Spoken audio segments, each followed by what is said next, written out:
On this episode, we have an aircheck session with musician, film actor, and SiriusXM radio personality Keith Roth.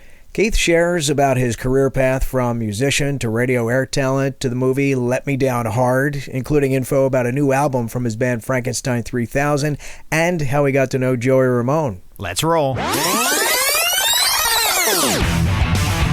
Welcome to Aircheck, the podcast with some of the best radio stories, interviews, and promotion tales from some of the best in the biz, as hosted by two of the, well, let's just say they're in the biz. From Philadelphia, Rich DeSisto and Paul Kelly. I'm Rich DeSisto. And I'm Paul Kelly. On this aircheck session, we talk to Keith Roth, a lifelong musician who also happens to be a film actor and SiriusXM radio personality. Hard and heavy classic rock, it's Ozzy's Boneyard. I, as your partner in crime, Keith Roth, always honored to be spending time with you on this Tuesday afternoon. And maybe even today I'll be singing the Moody Blues for you. I'm just kidding. Keith is also the founder and host of the critically acclaimed weekly radio show Electric Ballroom, which just celebrated its 22nd anniversary. Hey, this is Vinny Appice. And this is Ronnie James Dio. This is Terrence Butler. Tony Iommi. And you are listening to Electric Porn. Electric Porn, which sometimes is called Electric Ballroom. Sorry, Electric Ballroom. And actually, the program's name has been officially changed to Electric Porn. Keith, run with it, buddy. Electric Porn is good. There he is, the man who Joey Ramone said hosts his favorite radio program, Keith Roth. Wow, that is quite a welcome. It is great to be on Aircheck. I mean, this is quite a reaction. Thank you so much for having me. This is awesome. So, Keith, that radio show that Joey Ramone is referring to is the Electric Ballroom. It's on 95.9 The Rat. It's one of the many things you host, which we're going to get to in a bit. But tell us about that relationship with Joey Ramone. Well, when we first started doing radio, we explained to Joey what we were doing. And, we sent him a playlist of, the first couple shows. And he was like, we want you to come down and host. And he was very supportive. He came down probably in the first 2 months we started doing the Electric Ballroom. And, he was really supportive of the show. And any chance he had, any opportunity he had to promote the show to other people. And it became his favorite radio program, which we were honored. And he was really hoping that he'd get syndicated. We always had this vision of Joey being part of the family at some point, sort of like, like a Howard team. We had that kind of vision initially, like we're going to build a great team, and Joey had been part of it. But once again, he was, very supportive of our show, and it was an honor having him, be a friend and, being supportive of the Electric Ballroom. You got to have a Joey story for us. The first time Joey came down to the Electric Ballroom, we were able to get Alice Cooper on the show, and Joey had never met Alice before, and he was a big fan. He loved the Alice Cooper group, with the original members. And there was a point in the show where, he got very emotional. Alice Cooper. And the legendary Joey Ramone. That's right. Oh, well, thank you, Alice. And you look at the bands that are still around. So they're hard rock bands. The Rolling Stones were a good garage band. Aerosmith was a good garage band. The Ramones. There you go. The hard rock bands will always survive. Well, I always loved you, Alice. And, the band. You were a major influence on me. Well, thanks a lot. It's one of those things, though, where, I'll bet you if our bands got together and sat down, we would be able to play almost any song together. Right. Because we have the same backgrounds. And, when I'd get depressed, I'd sing I Love the Dead to myself, and it would make me happy. Bring the sunshine out, I wouldn't tell your psychiatrist that. And then he got to meet Alice for the first time, maybe a week afterwards. Alice was playing in Atlantic City and invited Joey down, and they had a great time. As a matter of fact, I just spoke to Alice about that, which was probably over 20 years ago. He remembers it like yesterday. So you're the conduit between Joey Ramone and Alice Cooper. Yeah, I guess so. Yeah. Frickin' A, dude. I mean, Joey has toured and has been all over the world millions of times and met everybody. I never met Alice. And Alice is pretty accessible. He's pretty easy to meet. So, it's odd that it took that long, but, one of my favorite sayings, better late than pregnant. And he got to meet him in Atlantic City. And I think they actually met again after that.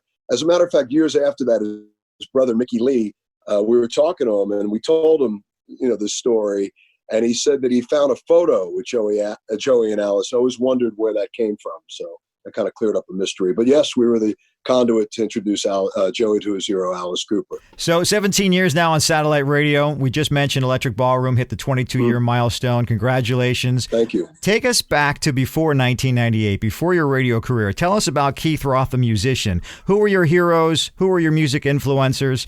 Tell us that story. I mean, probably my biggest influences were the Stones, a lot of punk rock, the Ramones, Cheap Trick, the Dead Boys, T-Rex, David Bowie, Sweet. Those are the bands that I really dug and grew up and idolized those guys. And, and then I started playing like everybody else, be a rock star. And, you get thrown through the meat grinder quite a bit as a musician. With all that influence, I'm curious how that shaped your path as you leaned into performing. Talk a little bit about that journey, the songwriting, the bands, the venues, the famous people you played with over the years. Well, what's interesting is the first good band I've ever played with in my life was actually the Ramones. There we go. A friend of mine, Dave Halpern, who's played in a million bands throughout the years, Mr. Reality, he plays with John Eddie right now. And we all used to hang out and work at a place called Musicians Workshop. And Zach Wilde used to work there. And, he knew I was into the Ramones and the Dead Boys and, that whole Lower East Side, New York City punk rock thing. And he had spent a weekend with Dee Dee Ramone. And he said that, Dee Dee Ramone is going to leave the Ramones. And he goes, you should try to find a way to get an audition for that. So me as a 21-year-old kid at that point, called their management company, Gary Kerr first. And this was I saw Dave on a Monday. He had spent that weekend with Dee Dee previous to that. I think Dave might have even been considered to join Dee Dee's band. I think he even said they were going to be called Sprocket. But anyway, I got home and I got the number and I got someone on the phone and I said, listen, a friend of mine told me that Dee Dee's leaving the Ramones and I wanted to see how I could go about getting an audition. Now, I guess this was top secret information and they were freaked out that I knew that. So they got me on the phone with Gary Kerr first, their manager. And I explained to him that I ran into a friend of mine who might be working with Dee Dee and I'd love to audition for the band. I'm cut out to be in this band, my favorite group, blah, blah, blah. Anyway, he took my number and he did call me back a couple weeks later and he told me to show up at SIR Studios at around 7 o'clock. And I said, AM or PM? And he laughed and he goes, you got a good sense of humor. He goes, this may work out. And I'll never forget, I walk in the room and it was just Marky Ramone and Johnny Ramone because I wound up going twice. And there wasn't Joey there. And, they'd been through a cattle call of bass players at that point, and you could see they were in no mood. And they just started calling out songs. And after the second song, they were like, all right, you could play. And they started warming up a little bit. And then, they had me pick a couple songs. And then I picked one. And I'm playing, and all of a sudden I started busting out laughing. Like I couldn't stop laughing. And after the song, what's so funny? And I'm like, you got to understand. I go, you guys are like my favorite band. And I'm looking over to my left, and there's Johnny Ramone, and I'm looking behind me, and there's Marky Ramone. And at that point, I had never played in a band that good. So it was pretty interesting. And that's what really, and then after that, it came down when I did go back again. I spoke to their tour manager, Monty Melnick. And he had said to me, took my name, info, started giving me some things. And he said, look, we'll let you know next week if you got the gig or not. And I was like, wow. And he called me on a Monday, but he called me on a Tuesday. And he actually said that the reason why they went with CJ, and CJ I met when I went to the first audition, he had gone like AWOL from the service or something. I remember he had Ramones albums with him, and all he really wanted to do was to get his record signed. He never had any aspirations of being in the band. But they went with CJ because they said he was, he looked older than me. And, I was 20, but when I was 20, I looked like I was 16. And I kept a friendship with them. And that's really where I got to meet Joey. And then, as a matter of fact, we got to open for the Ramones after that when I did get into a good band. And, that's really where the friendship started. From from meeting them from the auditions. You joke about the 7 a.m., 7 p.m. thing. That ask Alice Cooper. That makes a difference. I mean, I did hear that story after the fact, but the thing is that I didn't know. I'm 20 years old. I'm like, do these guys do it in the morning? I mean, I obviously caught what Gary Kerr first was saying after he said that, and I kind of went along like I was kidding, and it came off pretty well, I think, when I was on the phone with him. But yeah, I mean, I did hear the story with Alice Cooper where they showed up at Frank Zappa's house, and right, yeah, same thing. Alice and his band were looking to get signed with Zappa's label out there at Laurel Canyon, and they said, "Hey, come on over at 7." So they thought it was 7 a.m. So they're setting up shop in his basement, Frank Zappa's basement, at 7 a.m. Frank Zappa comes down all bushy-tailed and wide-eyed and says, "What the hell are you guys doing?"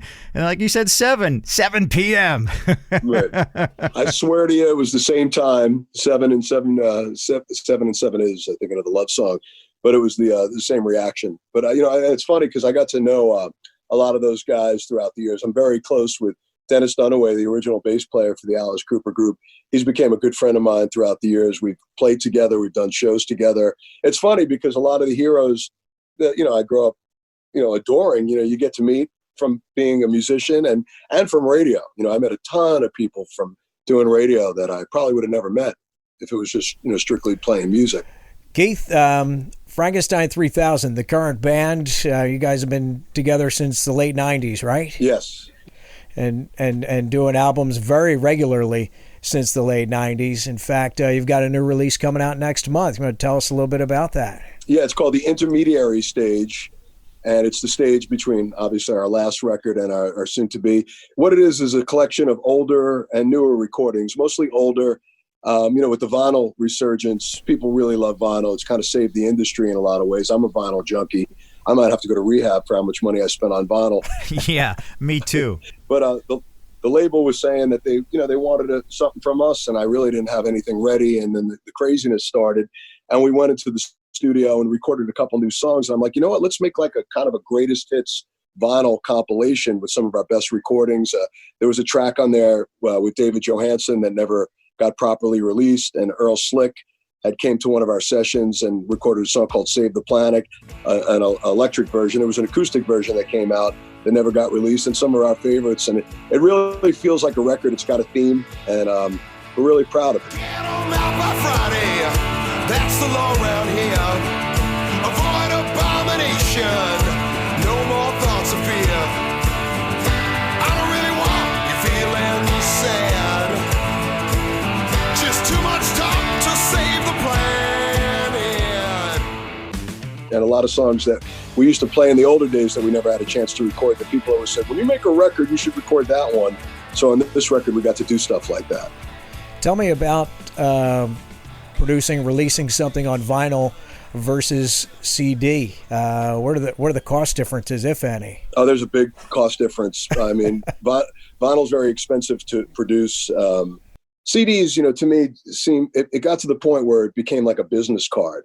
They were just so, to me, they don't retain the beauty of a record. When you listen to a record, the sound of vinyl, to me, the warmth, the things that you hear, the reason why all these bands were immortalized is because of vinyl. You'd put the record down, you'd read the cover, you'd read the liner notes, you'd know the producer, you'd know the engineer, everything there was. You didn't have television or the internet. It was really an experience. And I think when the younger generation caught on to vinyl, like who would have ever expected, they got to feel why these bands became so iconic through the music.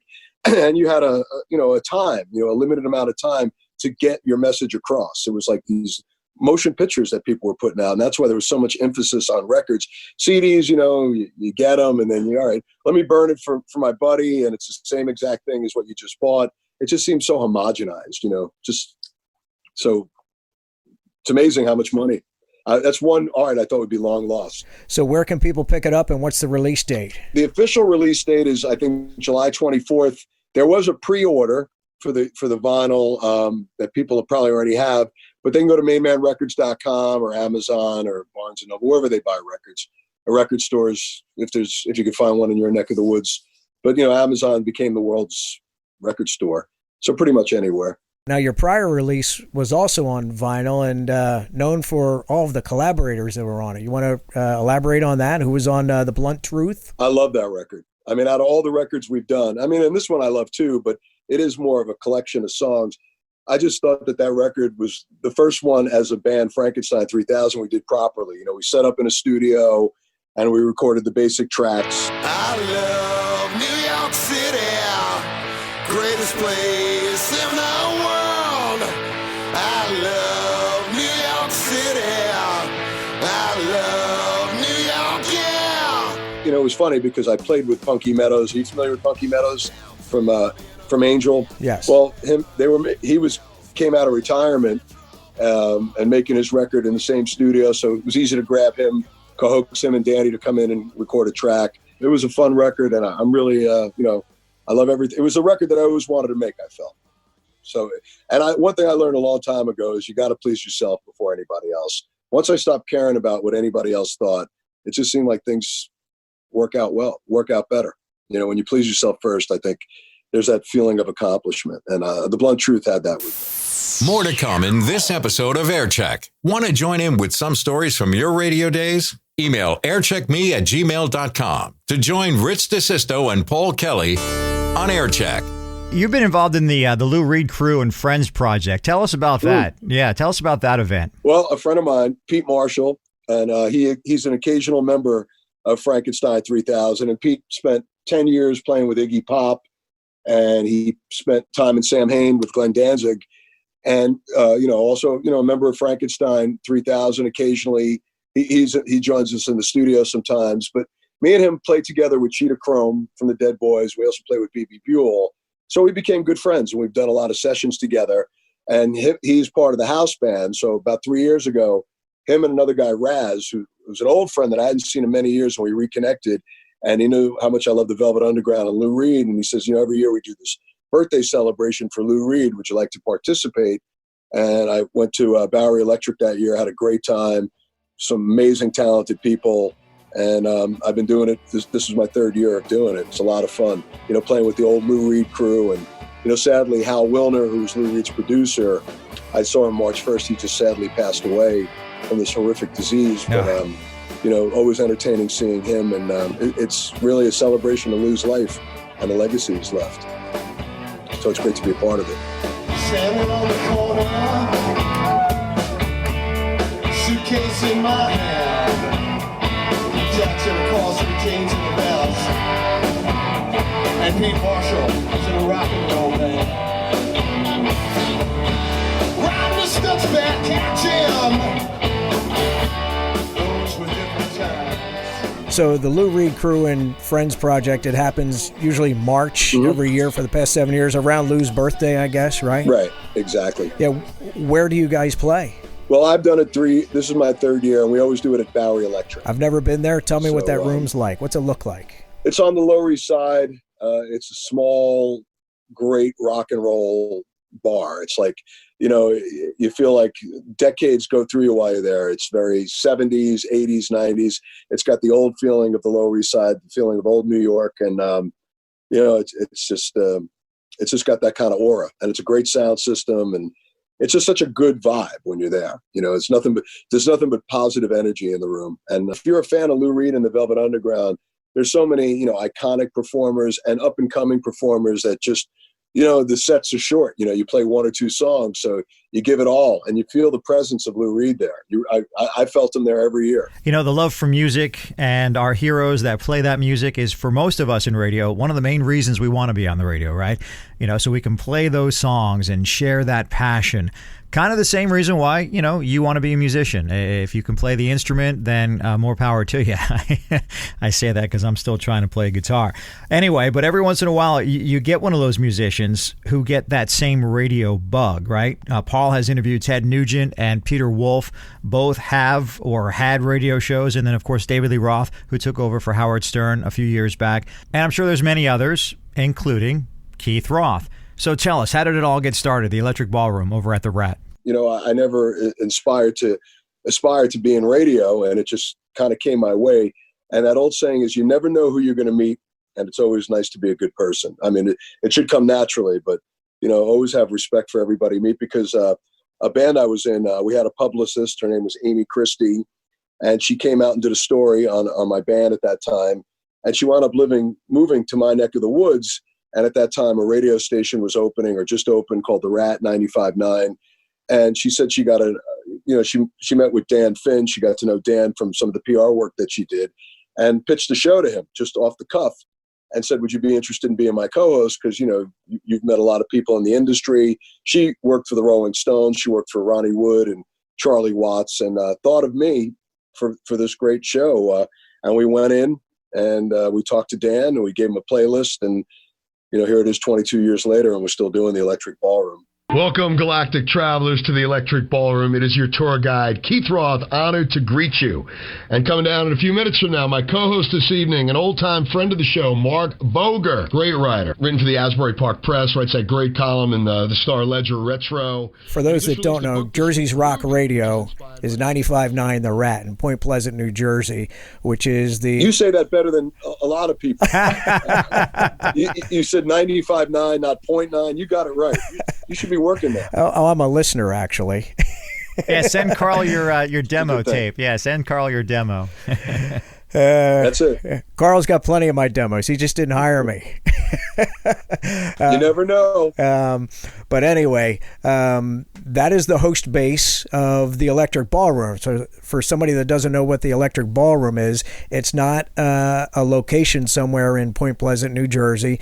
This is the name of a radio show that Keith was brought on to do over 20 years ago, and it's been airing for 22 years now, and also on iHeartRadio. So 20. Let's just do some dumb math that I can do at this time of the day. 20 years times, let's say 50 weeks in a year. So you've had probably, 1,000 guests on the show? Pretty much, yeah. I mean, I would say maybe out of the 22 years or coming up on 22 years since we've been doing it, maybe 50 shows, and I'm being kind by saying that didn't have a co-host. I got to really give credit to the woman, Amy, that got me involved in it, because we started the show together. She backed out of it probably around 2011, 2012. She moved down to Mexico, and she teaches kids English down there. It's a beautiful thing, and she just got away from it. But if it wasn't for her, I wouldn't be doing radio, and there wouldn't be an Electric Ballroom. But yeah, out of the 22 years, I would say probably 50 shows didn't have guests. Tell me about the music selection for the show. 100% Keith Roth? At this point, yeah, but it used to be 50% when me and Amy used to do it. Yeah, I mean, on an occasional night when we don't have a guest, I mean, you're always going to hear David Bowie, you're always going to hear the Ramones, and you're always going to hear the Clash. And people are like, oh, I want to be part of that club. I'm like, no, you don't, because it's an homage to Joey and Johnny and Dee Dee, and it's an homage to Joe Strummer, who's done our radio program, and David Bowie, who's probably played just about every week before his passing. So what I mean, like, that's our tribute to those guys, that they'll be played every single week on the show. But we play bands like the New York Dolls, and there's a lot of new bands that we love. I mean, I remember when bands like the Brian Jonestown Massacre, and the Dandy Warhols, groups like that were just starting out. We were supportive of that. It's very much 70s. I'd say from like 1967 to like 1981 was the period of music that we idolized the most, and that's basically most of the themes of the ballroom. But we've had people like Black Sabbath on the show, and iconic heavy metal bands like Judas Priest. Some of those that we know our audience would dig. Tell me about the guest scheduling. How's that handled? We do it ourselves. I mean, and then through the relationships that we've built, they come to us like, hey, I'm going to be in town, or I got a new record coming out, and I'd love to get on the ballroom. And we go through a calendar and we book them, and we try to put it around that time. But in the early days, because Amy Christie was a PR person, she would go after everybody. We made a list of when we first started. Like when we got Brian May on the show, or guys from Kiss, like she really went after people. Really the internet wasn't that accessible as it is now. And through her contacts or friends that I had was easier. But if someone was coming to town, or there was a big show coming up that made sense for the show, she found a ways or means to contact them and sell the show where they wanted to be on it.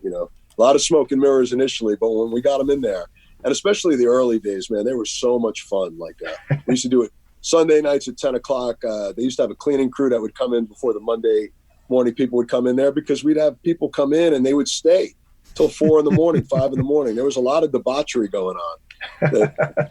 They didn't have cameras back then, which was a good thing. Now it's a bit different. But the first 2 or 3 years of that show, it was a party, and people like coming down. Joey Ramone coming down to the Jersey Shore in the middle of winter, and hanging in there till 4 o'clock in the morning. It was a lot of fun. You already heard me say that I am a listener to 95.9 The Rat, but for those that aren't, again, tell us when the show's on. It's on Sunday nights at 8 p.m. Eastern time, 8 to 10. Sometimes we can go over a little bit. I'll get the call from Carl if it goes over a few times, but 8 to 10 p.m. Eastern. And for those that don't know, Carl Kraft is the program director and runs 95.9 The Rat. Keith, the website is WRAT.com, right? You got it, WRAT.com, yeah. In New York, New Jersey, and Pennsylvania, and then other people can hear it on iHeartRadio. Sunday nights, 8 p.m. Eastern time. Is there a story that jumps out at you from one of your Electric Ballroom interviews that's like, that's the one that sticks with me? There's a few of them. I mean, you've had the Rolling Stones, The Who, Led Zeppelin, members of the Ramones, obviously. Well, the only Rolling Stone we ever had was Mick Taylor. Zeppelin, we've had John Paul Jones, and we've done an interview with Robert Plant that was a phoner. John Paul Jones came down a few times, three or four times, at least 3 times, and he was great. But one of my favorite stories with The Who was John Entwistle. The first night that he came down, he came in Sunday night, middle of winter, and he asked if he can make, is there a place to make coffee? And Amy fired up a pot of coffee, and when the coffee was brewed, John Entwistle opened up a bottle of cognac and poured the whole bottle into the coffee, stirred it up, added some milk and sugar, and handed me a cup. And I felt really good. And then it was by the second cup, I literally needed help.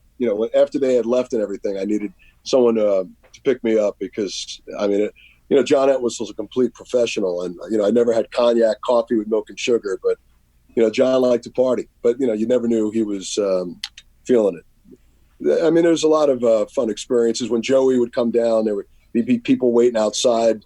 And he wouldn't leave because, he had a thing where he had to finish everything. If he came up with a playlist and it was 2 hours over, they would let him have the exception that would keep him on the air till whatever time he was done.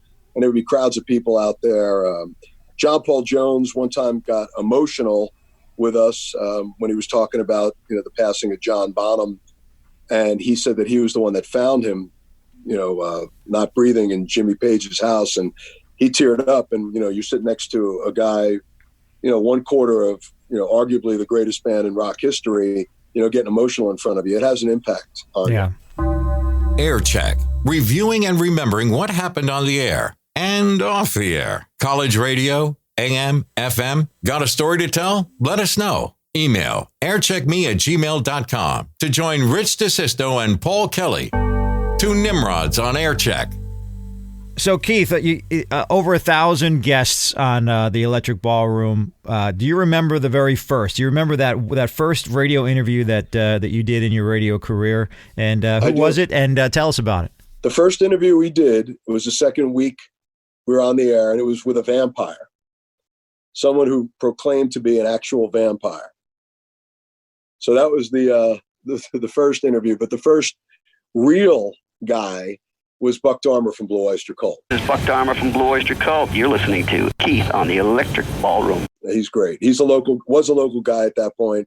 He lived in Red Bank, and I knew Buck from playing. He played a jam with a friend of ours, Bob Butterfield, and I got to know Buck pretty well, and he had heard the show, thought it was interesting, and he came down. I think that was the 3rd or 4th week of the show, and pretty much since then we've always had guests, because shortly after Buck, we had Joey come down, and Brian May, John Paul Jones. I mean, it was pretty amazing the first 2 months of the show, how many people. And this is something we told Dan Finn that we would accomplish by doing, and we lived up to our word. But yeah, Buck Dahmer, that was a lot of fun. So, like the advent of music television in August of '81 with MTV, satellite radio was a new thing when it officially launched back in 2001. First as XM radio, and then Sirius a year later, and then they merged in 2008. And you end up on those airwaves in 2003, and you're still rocking it today in 2020. How did that SiriusXM gig come about? I mean, that company is awesome. And from doing the Electric Ballroom, Stacey X, she talked to me about doing a punk rock show for Sirius called, and she had a title for it and everything, called The Punk Yard. And I had no clue what satellite radio was. I had no idea. And I'm like, and then she said, well, this is, the pay. And I was like, oh, that's interesting enough to come up to New York and see what it's all about. And I went up there, for the interview. And when I got off the elevator, I literally felt like I walked on the Starship Enterprise. And within 30 seconds of being up there, I saw Carol Miller, I saw Meg Griffin, I saw Pat St. John, and I said to myself, you better figure out what this satellite radio is all about. And I had a great interview with her, and we talked about starting the show. She said, let's do it. And she also said she wanted to give me a weekend slot on a channel called First Wave, which is 80s alternative, The Cure and Depeche Mode and things like that, which she was shocked to know that I was very familiar with. So my first 4 or 5 months up there, I was doing weekends on First Wave and doing a punk show called the Punk Yard, and I've been there ever since. And now Ozzy's Boneyard, I hear you there on Hair Nation, just doing what you love to do. It shows, and your passion for the music and your passion for the history of the music and the musicianship that comes along with it is really nice to hear. In between the records. Right to the top, baby. The pounding of Cozy Powell's drums going through your head. And that's always a good thing here on Hair Nation. It is Keith Roth, and if you're just joining us for the Tuesday Love-In, we'll put on those love ears. And also, if you're a fan of System of a Down, Shavo, the other day, was awesome. Took over the Turbo channel from his couch to your couch and played some great music and had some great insight on bands like Pantera and Slipknot and Marilyn Manson. If you missed it, well, don't frown. Well, it's a great company. I'm not just shilling it. They've been really supportive. They're very supportive of their people up there, and being there for as many years as I have, I have nothing but the utmost respect for them. And a good friend of mine was working up there for a while, Rich Robinson, and he was ranting and raving about how cool it is and it's the way of the future and blah blah blah. But they're a great company, and it's like one big family, and I'm happy to be up there for so many years. I can't believe it's been 17 years. Feels like yesterday. Is that the same Rich Robinson from WHTG? That's the same Rich Robinson. How about that? A guy that I've known since I was 15 or 16 years old. I introduced him to his wife, Barb, who's an old friend of mine. And the first time that I met or saw Rich Robinson, I had snuck into the Fountain Casino. Do you guys remember that place? Yes, and from what I remember, pretty popular, right? There were a lot of shows booked at that place. I was there 3 times. I saw Aerosmith there. I saw Twisted Sister with Metallica opening, and I saw this time Steve Marriott from Humble Pie had played, and I snuck in there. I was very young, but I was a big Humble Pie fan, and I wanted to see that. I wanted to see him badly, and when I got in there, I was really nervous. I was young. I was like, it's late at night. I think it was on a weeknight. And I'll never forget this guy who looked like Greg Allman introduced Steve Marriott. And Steve Marriott comes running onto the stage and hits like an overhead monitor and is passed out on the floor. I thought I witnessed that. And that was, and then I met Rich Robinson shortly afterwards. And since I was 16, but yes, it was the same Rich Robinson from WHTG. And now he's on 90.5 tonight. Great guy. Love him. Well, as far as guests go and things that you've gotten to do with SiriusXM, they've done some really innovative programming, including town halls. One in particular, you got to host with Kiss. Yeah. How did that come about? Oh, that was awesome. That was really awesome. Throughout the years, from doing the Electric Ballroom, I've interviewed Gene and Paul, and they would come up to SiriusXM, and they generally have me interview those guys when they came up for whether it was Ozzy's Boneyard or Hair Nation. So when the town hall happened, they thought I was the right guy to do it. Probably Tom Morello was sick that day. But it was a lot of fun. And I have a really good camaraderie with those guys, and I truly do love all of them.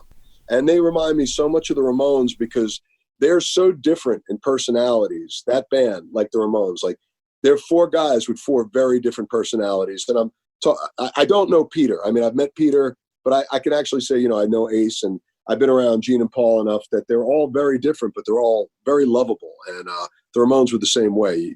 You couldn't find 4 different personalities that worked in a band. But Town Hall was a blast. Well, we got a question from one of the listeners, SiriusXM subscriber. Gene and Paul, this is for you. You've given a lot of bands breaks opening for Kiss. Can you name some of the best sets you've seen from openers? Great question, Gene. You want to best set? AC/DC on their first tour. A band that didn't pay attention. Shares the same philosophy. No matter what any other band is doing, to thine own self be true. I've said it before, but it's more truer now than ever. A lot of people look the same and act the same and do the same thing. Rap, country, there's a lot of sameness going on. Every once in a while you see a band like AC/DC, nobody's like them. We'd like to think we're unique in that way too. Unique to have your own fingerprint, because Mother Nature knows best. There's no other fingerprint on earth like us, and bands should march to the beat of their own drummer. See what I did there? I think for us, Rush was most exciting, and we're kind of going off on a side tangent. When we first had them playing with us in Canada, and John Rutsey was still the drummer. Wow. The first album was it was Humble Pie, it was Zeppelin. They obviously found their footing in something they wanted to do later on. They were always great.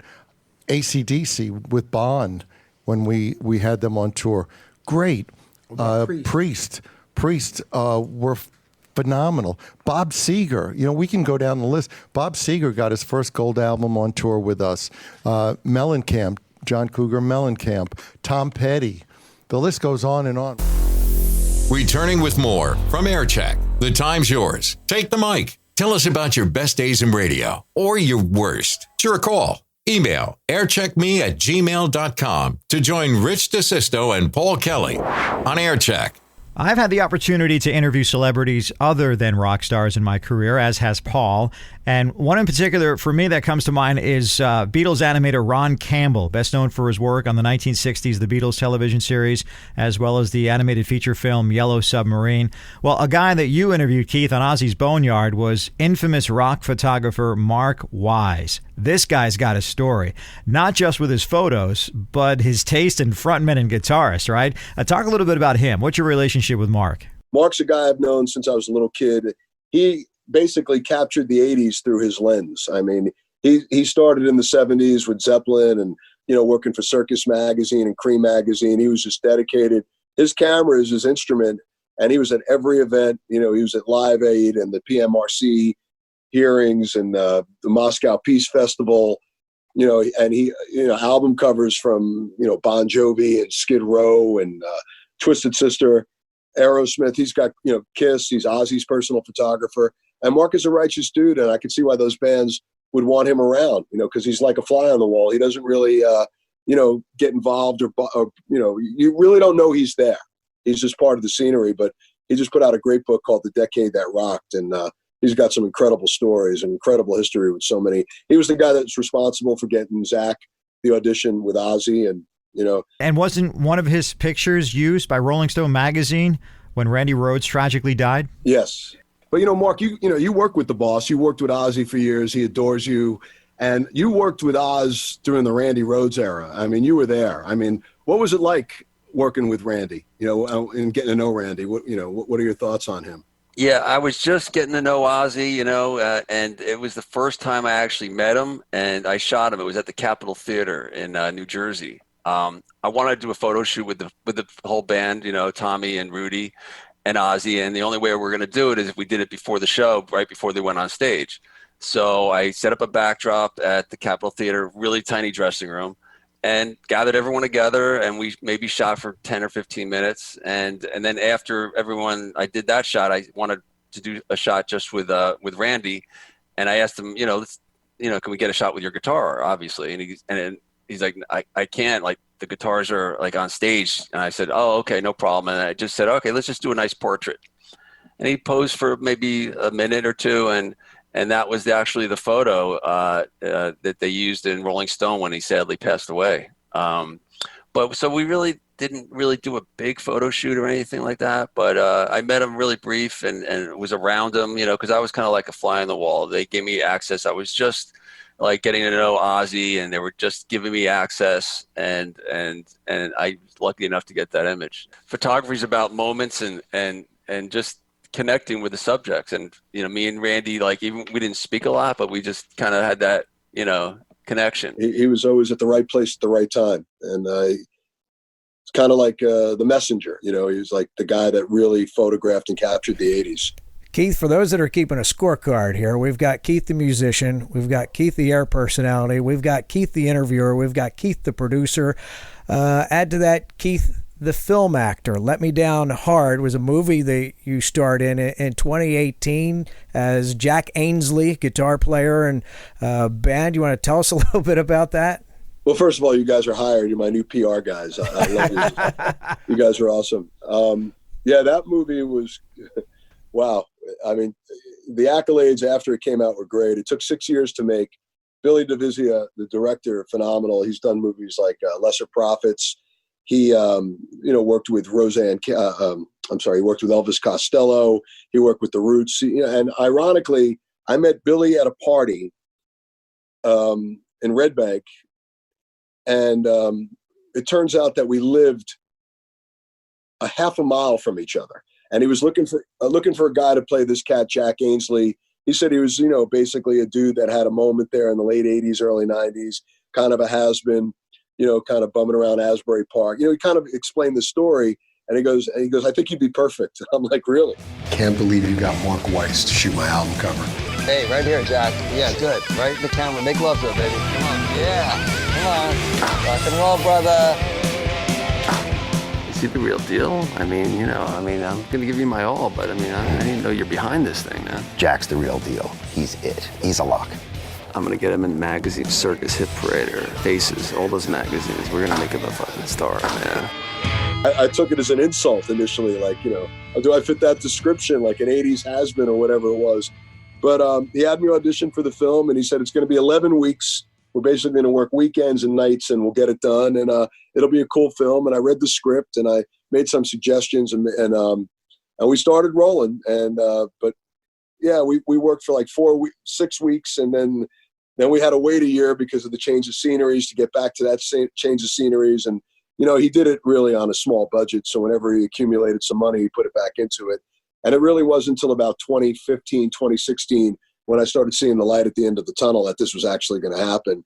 But it was a great experience. I met so many great people. And for it to win, Best Feature Film in the Asbury Park Film Festival and the Jersey Garden State Film Festival. And he put me in charge of, putting the soundtrack together, which was all Jersey artists, from Monster Magnet to the Ribeye Brothers, Acid, Frankenstein 3000, and some bigger bands, participated in it as well. John Eddy, another New Jersey fixture, Atomic Bitchwax, another great Jersey band. Dandy Warhols were in there. So the soundtrack was a lot of fun. And it was one of those movies that just really came together. And, you watch that film, and I think that everybody, knows that guy, Jack Ainsley, and you kind of root for him. You hope he does the right thing. No place like home. I've been all around this planet, Fillmore to the Philippines. But being back home in Asbury Park with my brothers and sisters make it all worthwhile. They say when you leave home, you can't come back. They don't know Jack. A lot of people came to me after they saw that film, and I got to protect the guilty. He goes, I almost imitated the voice of the person that asked me, but was that movie written about me? Like people actually thought that movie was written about them. There was a lot of guilt in there but there's a lot of things that Jack does that is relatable to musicians that are, some people are willing to do anything to make it in music, and, but you kind of root for him. Did you see the film? Yes. Absolutely. Now, can you say who it is based on? I had heard that it's based on John Eddy. Because Billy DeVizia, the director of the film, who has done some cool stuff, went out and did some kind of video, some like live or home video for John Eddy, and got to see some of those things happen to John. Not that John is personally like Jack Ainsley, but a lot of the things that happened in the film were inspired by true events that might have happened when he was out on the road filming John Eddy. So John Eddy was definitely an inspiration to the character of Jack Ainsley. Okay. Now, I saw it on Amazon Prime. Is that where it's available for everybody, or is there someplace else? Yeah, Amazon Prime is free, right? So if you're a Prime member. I know there's Blu-rays and DVDs you could buy if people still buy those kind of things at Amazon or, wherever. But, we did a run of film festivals when it first came out. We got down to Winchester, Virginia, and the Alamo, and obviously the ones in Asbury Park and Atlantic City, and a couple other ones. We even did one at the Brighton Bar one night, which is like our stomping grounds, our punk rock cheers. But, I was shocked that we won the best feature film. And that kind of made the 6 years of work all worthwhile, because for 6 years, you got to kind of stay in character, even though, you got to stay a certain weight, or you got to put on a certain amount of weight. You don't even really notice it while you're doing it. But if you put on 20 pounds, let's say, and then you film something, you're like, we can't use this because, you don't film things from like the beginning to the end. I think the first scene might have been somewhere in the middle where you start off and then they jigsaw puzzle and put it together at the end. So you got to kind of stay in that theme. So for 6 years, man, I had to go up a little bit and down a little bit. And it was, when are we getting done with this thing? It was a lot of fighting, but it became like one big family, because you really get to know, they really become your family, because you spend a lot of time with them in certain bursts of time. But it was cool. It was good. A tip of the hat to you on producing the soundtrack. I mean, it is a rocking soundtrack. I'm watching this movie. It's like, I got to get this soundtrack. Where can I get it? Soundtrack available, the vinyl and CDs are available at Amazon, mainmanrecords.com. You can get them there as well. They should be readily available, iTunes, wherever you get music, the vinyl and the CD should be available. Rich pointed something out to me about the movie and about the character, Jack Ainsley, who you play. Rich, you want to elaborate on that? Yeah, Keith, I thought the irony in the writing was actually pretty brilliant. Jack's story of new beginnings, paralleling with Asbury Park's rebirth. God, look at this place. It's really coming back. Coming back? Where did it go? If this fucking place can make a comeback, so can I. All right, I don't want to spoil the ending, but it does ask the question, what happens to Jack? What do you think, Keith? A sequel? Well, it's funny. I never thought about that, but that question all of a sudden has starting to pop up again. And when you were mentioning about Asbury Park, as I was saying, it took 6 years to do that movie. You could see the transition in the film of, things that are no longer there, like some of the landmarks, like the Fast Lane, the Baronet Theater. A lot of the old Asbury, when we first started filming, was a part of it. And, from watching it, you could kind of see the transformation where it led up to 2018, but not realizing it. It's a great timeline piece now, too. And as far as a second one, sure, I would do it. I love Billy. He's a great guy. He became a really good friend. And the irony of it is, like I said, he lives a half a mile from me. So he's one of those guys I get the call at 2 a.m. You still up? I'm like, yeah, you want to go meet for a beer? Like in my backyard? I mean, it's that close where everything's a walking distance. But it would be good to see what happened, the continuation of what happened with Jack at the end of the film. Thanks for listening to this episode of Aircheck. If you're a radio vet with a good story to tell about a promotion, interview, concert, or even the company Christmas party, email aircheckme@gmail.com to join Rich DeSisto and Paul Kelly on Aircheck. Keith, so many hours in the day, so many days in the week. On 95.9 The Rat, you got the Electric Ballroom that airs weekly. You've got on SiriusXM your shows on Ozzy's Boneyard and on Hair Nation. Oh, you happen to be in a band called Frankenstein 3000. I mean, do you have any room left on your calendar? I mean, what's next for Keith Roth at this point? Well, I mean, before the craziness started with this horrific virus, I mean, I was literally doing 4 bands and doing all that stuff. I just hope at this point that, we're all going to get through this, and, there may be a different twist to the way we approach things moving forward. But I think, in a crazy way, there's a lot of positive that's going to come out of this. I think people learned a lot about themselves and also got the message that there's more to life than making that meeting or having to reach that deadline, because the universe don't care about your deadlines. It's like, this is what's going on now. And, and it just really kind of brought to me what reality is all about, your friends, your family, the important things, that it's okay to take a step back, because we're all forced to take a step back. And that's, the only maybe positive thing with this going on. But, after moving forward, I'd love to get back and start playing again. I miss that dearly. And, at some point, getting in the studio and writing the record, the follow up to the intermediary stage. And, I got a few other projects. I play with these 2 very talented girls called Kingston and Gray Star. It's a fun band with some interchangeable members, with Derek Hawkins, who's the guitar player, play with Ace Frehley and Stabbing Westward, and Frank Perry, who's Bette Midler's music director. And, Bob Pantella from Monster Magnet fills in sometimes, Mike Jaffe from Fuzz the World. I know I'm missing somebody.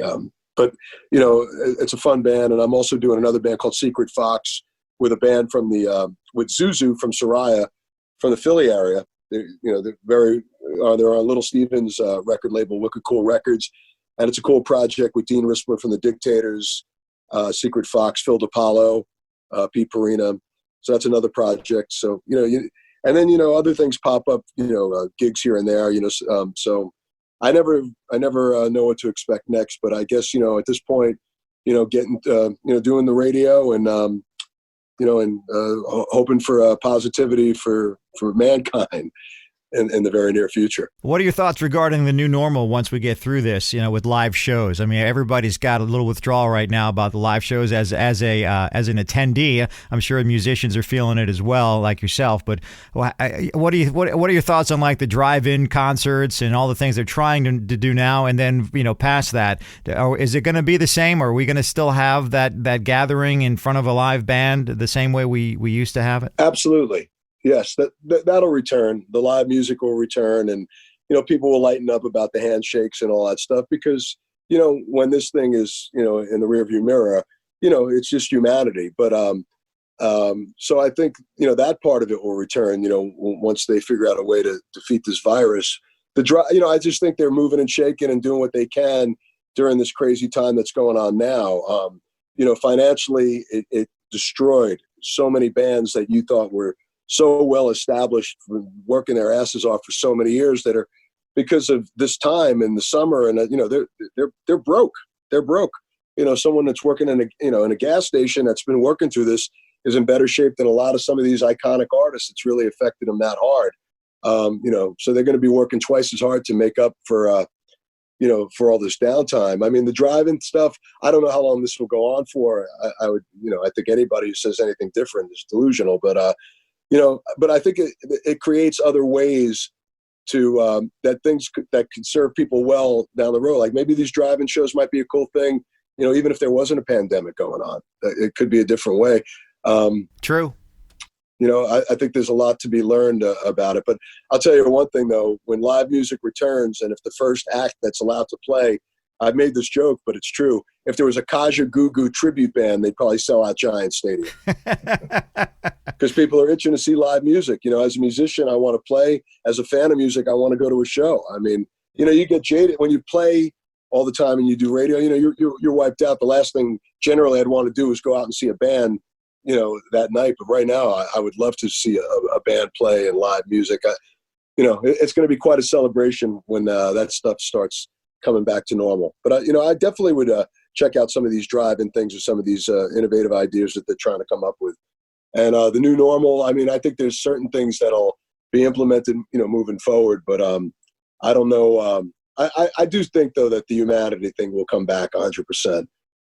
Why wouldn't it, right? If there was no fear anymore, then why would people, I mean, the handshaking thing may cut down a bit, and the masks, flu season. What's so bad about wearing a mask around flu season? Right? Yeah, good point. Throw it on. What the hell? You won't look like an oddball anymore. That's for sure. Keith, radio air personalities come from everywhere, whether they come from the mobile DJ business or from college radio or from broadcast school, or in your case, a musician who's in a dream position takes a step and lands in a radio. So kudos to you on that. I mean, your common thread is music. Music is your baseline as a musician, as an air personality, even as a film actor. I mean, Rich and I are gracious for the time you've given us, covered so much. And I guess my question is there something you think your listeners or fans don't know about you that you'd like to share? Besides the fact that I'm boring?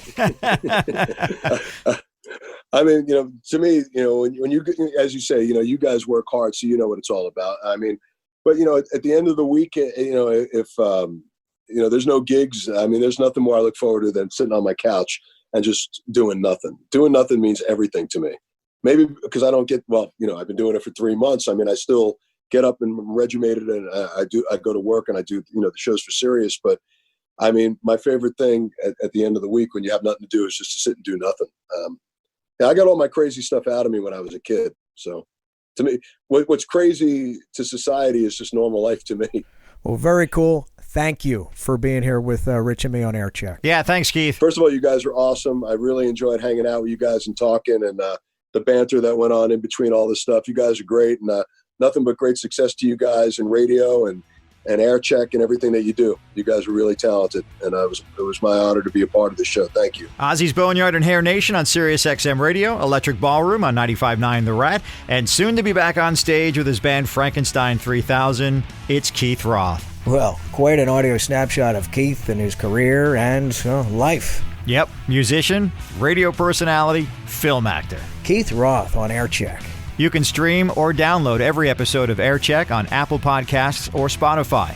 Hey, make sure you subscribe and give us a great rating, too. Still to come in Season 1 of Aircheck, Danny Bonaducci, SiriusXM's Eddie Trunk, and former rock radio programmer, Air Talent MTV exec Neil Mursky.